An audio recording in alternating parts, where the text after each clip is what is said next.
చాలా సూపర్ ఉంది. టికెట్ల కోసం కొట్టుకోవాల్సి వస్తుంది. మధ్యరాత్రి 12 గంటలకు వస్తే 3 గంటలకు సినిమా, 12 గంటలకు వచ్చి కొట్టుకోవాల్సి వచ్చింది టికెట్ల కోసం. మధ్యరాత్రి 12 గంటలకు వస్తే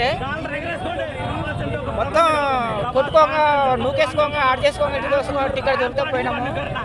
ఇప్పుడు ఏడైతే ఇప్పుడు బయటకు వచ్చిన సినిమా మొత్తం మెయిన్ పాయింట్ ఫైట్స్, లుక్స్ చాలా చాలా బ్రహ్మాండం. చాలా మంది కేజీఎఫ్ 1, 2 లాగా ఉంది, ఎవరికి అర్థం కాదు అంటారు.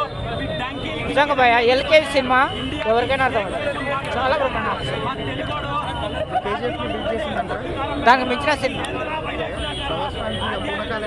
ఇప్పుడు నేనేమనుకున్నా అంటే చాలా మంది అనుకున్నాను, నేను కూడా అనుకున్నా బాహుబలి మించిన సినిమా రాదు లేదనుకున్నాం. ఎందుకంటే బాహుబలి సినిమా తర్వాత సినిమాలు పోయినాయి. నేను కూడా అనుకున్నా బాహుబలి మించిన సినిమా రాదు లేదనుకున్నాం. కానీ వాళ్ళ ఖాతా వచ్చింది. ప్రొడ్యూసర్కి అయితే ఫుల్ డబ్బులు భయ లెక్క పెట్టుకోలేక చచ్చిపోవాలి. వీళ్ళకే మా లాంటి వాళ్ళకే పండగ, వాళ్ళకేం డబ్బులు, ఫుల్ డబ్బులు.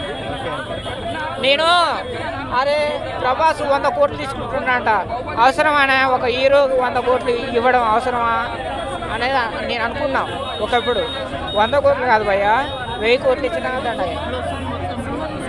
సినిమా చూసిన తర్వాత ఒక్కొక్కరికి చూస్తుంటే ప్రభాస్కి 100 కోట్లు అని తెలిసింది. ఒక సినిమాకు ప్రభాస్ 100 కోట్లు తీసుకుంటుండు అని చెప్పేసి. ఎంత కష్టపడితే రావాలి 100 కోట్లు, ఆయనకు అవసరం 100 కోట్లు ఇవ్వడం అని నేను కూడా అనుకున్నా. లోపల అనుకున్నా, బయటకి అనలేదు. ఈరోజు చెప్తున్నా 100 కోట్లు కాదు కదా, 1000 కోట్లు ఇచ్చినా కానీ తక్కువే. ఎందుకంటే ₹1 పెడితే 100 కోట్లు వస్తున్నాయి భయ్య సినిమాకు.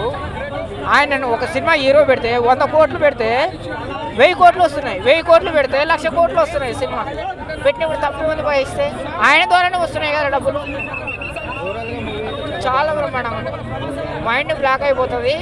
ఎల్కే సినిమా భయ్య, ఎవరికైనా అర్థమవుతుంది. చాలా బ్రహ్మాండం cinema. I love you Prabhas. ఒక్కొక్క జీవన తోడలా ఉంది చెయ్యి, ఒక్కొక్క చెయ్యి, హైటు, వెయిట్, లుక్